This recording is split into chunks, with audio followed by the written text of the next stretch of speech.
Você é um escravo, nasceu preso numa prisão que não sente, feita para sua mente. É algo que eu não posso te contar, você tem que ver.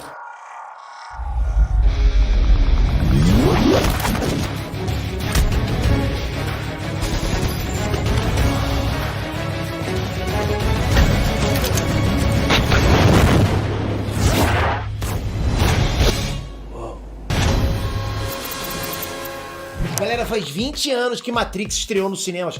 Todo mundo já viu. E se não viu, deveria ver, né? Que é aquele tipo de filme quase que obrigatório, filmaço. E hoje eu vou contar tudo sobre esse filmaço. Essa obra-prima cinematográfica sem precedentes que mudou a indústria do cinema. Segura, vem comigo.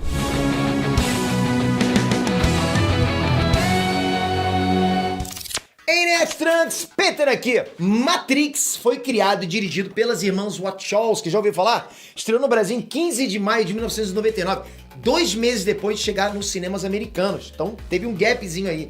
Nessa época muita gente já tava naquela vibe de imaginar como é que iria ser a virada do século 21. O que seria dali pra frente sobre tecnologia, computação, aquele lance de bug do milênio. E a internet ainda era discada, pra você ter noção. Acontece, galera, que Matrix marcou a história do cinema, a cultura pop e até mesmo influenciou pesquisas científicas. E desse filme surgiram mundos alternativos, os curtas Animatrix, games como Enter the Matrix, Path of Neo, The Matrix Online, histórias em quadrinhos virtuais, livros, teorias. Galera, muita coisa mesmo saiu dessa obra, né, de Matrix. Existe ainda um número incontável de referências de Matrix em filmes, séries, clipes, programas de TV. Com certeza você já viu alguma paródia da cena em que o Neo se esquiva dos tiros em câmera lenta, né? Faz aquele negócio assim, né?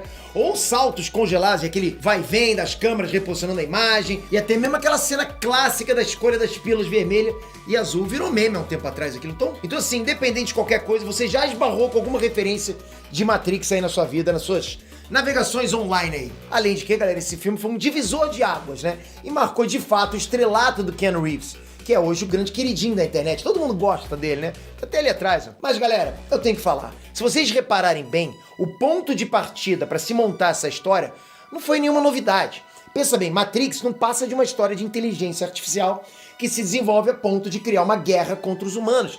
Todo mundo já viu isso antes, não é verdade? Mas se isso não é novidade, por que Matrix se tornou um dos filmes mais importantes da história do cinema, do mundo? Bom, galera, aí é que tá o pulo do gato. Porque mesmo com background previsível, a forma como essa história foi contada é que fez toda a diferença. O que faz o roteiro de Matrix ser tão badass, tão casca-grossa, é que ele tem acima de tudo um lado filosófico, recheado de questionamento. Porque assim, a grande sacada desse filme é exatamente juntar filosofia com tecnologia e pegar essa união e juntar com o timing de ser lançado ali na virada do milênio. Foi o timing perfeito. Era o assunto do momento. Ou seja, foi tudo junto. Galera, eu sei que o filme é incrível, mas é tudo questão de hype. E assim, e o hype naquele momento era a virada do milênio, que estava associado àquele bug do milênio, ou seja, era um momento de confusão tecnológica, de dúvida. E lançar o filme, que é um sci-fi tecnológico, nesse momento foi uma sacada incrível, uma sacada top. A história de Matrix já começa com uma porradaria inacreditável entre a Trinity, que é um membro da Resistência, que é vivida pela Carrie-Anne Moss, e os agentes da Matrix. Já de cara o filme mostra que veio em questão de cenas de ação. Galera, deixa eu tirar o fôlego. O protagonista da história você já sabe, né? Keanu Reeves, que vive o Thomas Anderson, Mr. Anderson. Um carinha normal que trabalha com informática durante o dia, mas que passa as noites como hacker usando o nome de Neo.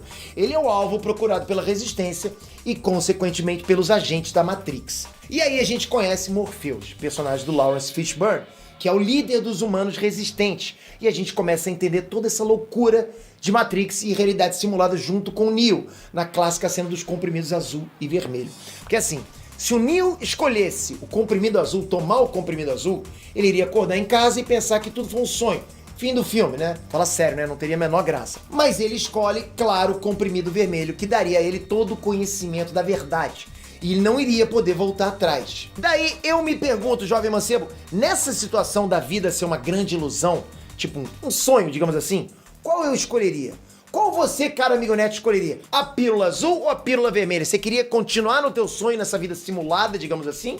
Ou você queria sair desse mundo simulado e ir pra realidade? Pensa, você deixaria de viver com seus entes queridos que estão aqui te rodeando dentro dessa realidade virtual simulada. Mas enfim, galera, o Neo toma essa pílula e a gente finalmente vê o que é o mundo real, dominado pelas máquinas, né, que usam os seres humanos como fonte de energia. Cada humano era uma bateria nesse Matrix, nesse mundo externo, que é um argumento que convenceu na época, mas hoje é fortemente rebatido. Aliás, se vocês quiserem, a gente faz até um vídeo sobre teorias científicas da realidade simulada. Quem quiser, pede aqui embaixo.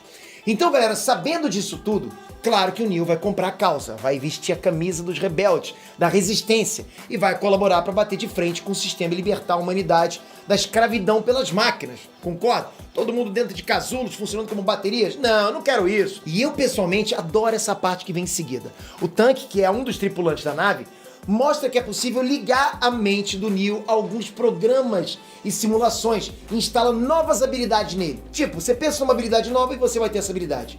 Quem que não queria isso? Galera! Nossa, eu ia baixar muita coisa. Com isso, o Neo de prima já fica perito em Kung Fu. Simplesmente apertou um botãozinho e botou o conhecimento de Kung Fu dentro da mente dele. Daí pra frente, galera, o Neo é considerado o cara que vai ser capaz de libertar geral do controle da Matrix. Mas para isso ele precisa aprender a lidar com ela, com a Matrix, né? E assim ele vai conhecendo as regras para depois, quem sabe, quebrar as regras, né? E só assim controlar o sistema e sair desse sistema. Então a gente vai ter uma sequência bem legal no decorrer do filme, de tentativas, de erros, porque ele aprende na prática, né? E a gente vai conhecendo o sistema junto com ele. E daí, assim, toda a galera tem um X9, né? Um traidor, um FDP, concorda? Bem, na tripulação da nave da Resistência, esse filho de chocadeira é o Cypher, que faz um acordo com o chefão dos agentes da Matrix, o Mr. Smith, brilhantemente, né, interpretado pelo Hugo Weaving, né? E nessa armadilha aí, o Morpheus é capturado.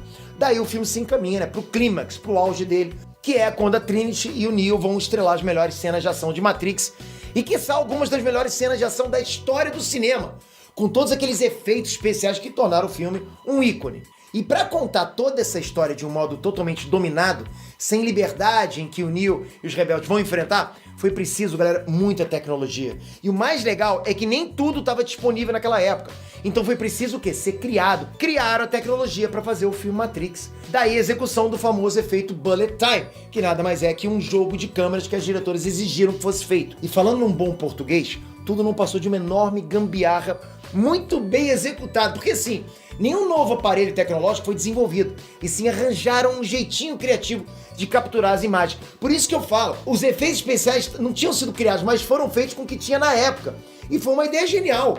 Imagina só, galera, dezenas e dezenas de câmeras em espiral, né, em torno do que deve ser filmado, fazendo cada uma 12 mil quadros por segundo. Só pra comparar aqui, gente, uma película normal de filme roda só 24 quadros por segundo, frames por segundo. Essas câmeras foram disparadas de maneira sequencial, ou seja, uma atrás da outra, uma depois da outra. E assim, com toda essa captação, o objeto pode ser visto em câmera lenta e também em 360. Sabe quando fica parado e as câmeras vão rodando e a gente vai vendo a coisa rodando em volta? É espetacular. Vários filmes começaram a imitar esse efeito também. A imagem pode agir quase congelada, né? Ou totalmente congelada. Como, por exemplo, a fuga da Trinity, né? No auge do filme é emboscada por dois policiais e a gente vê ela totalmente congelada, cara. Ou, por exemplo, a icônica cena do Neo escapando dos tiros. E essa imagem é em câmera lenta de forma que ninguém tinha visto igual ainda. Isso marcou a forma de fazer cinema para sempre. E essa técnica ficou conhecida como câmera Matrix. Ou seja, até hoje se usa esse tipo de técnica e se refere ao próprio filme. Então, assim, daí pra frente, outros filmes passaram a adotar esse efeito. Cópias descaradas mesmo, né?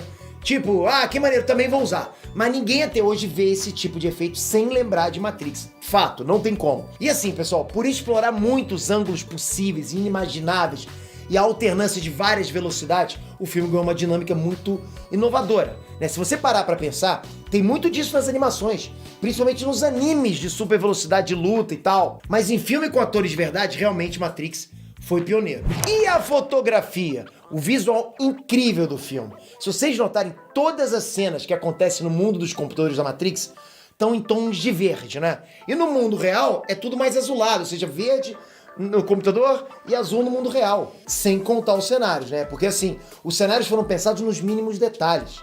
teve uma costura legal, né? E apesar de, assim, de ser diferentão, não ficou over, não ficou poluído. Ok, agora bora falar de porrada.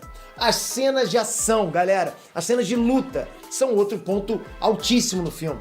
E os atores foram treinados diariamente por 4 meses para aprender golpes de Kung Fu e Wushu. Galera, todos os dias, por 4 meses. Tá pensando que vida de ator é molezinha? Não. Infelizmente não existe ainda aquele download cerebral que o Neo fez lá pra aprender a lutar. Teve que ser do jeito tradicional, raiz, né? Teve que ir lá aprender mesmo. E isso tudo foi valorizando, logicamente, as transições das cenas e deixando o filme, né, do início ao fim interessante. Matrix é, sem dúvida nenhuma, uma aula de técnica de cinema e uma revolução dos filmes de lá pra cá. E mais uma coisa marcante que Matrix deixou pra gente é o visual Cyberpunk 2 Rebelde. Foi uma estética de personagem realmente icônica, né? Com aqueles sobretudos, aquelas roupas de vinil e até os óculos escuros que foram desenvolvidos especialmente pro filme. Aquele visual todo que você viu é pro filme. Se você é da época, assim como eu sou, você vai lembrar que virou modinha aquilo lá. Um pouco menos modernosos eram os cenários urbanos, né? Isso porque foi necessário manter a temporalidade, para que o filme não ficasse datado numa época específica, sabe? De forma que a gente não pudesse identificar facilmente, isso aí é anos 90. Não teve isso. Isso rolou de uma maneira muito legal, que 20 anos depois a gente ainda vê os cenários urbanos no filme semelhantes ao que ainda a gente tem hoje.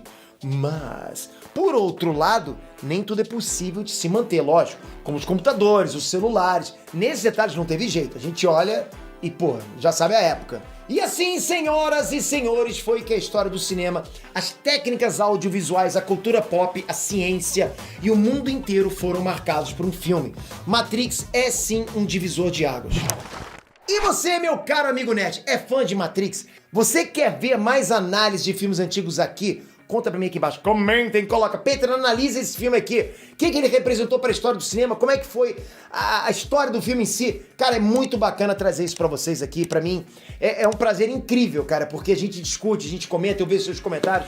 Obrigado de coração por eu fazer esse trabalho pra vocês, obrigado, cara, de verdade. E não esquece, deixa o joinha e se inscreve no canal, porque se você não tá aqui, não adianta nada. A gente vê você chegando e é muito importante. E um lembrete, se você já tem o sininho ativado, desativa e ativa, porque tá dando bug. Então é sempre bom lembrar. Obrigado de coração, tamo junto sempre. Até a próxima. Fui!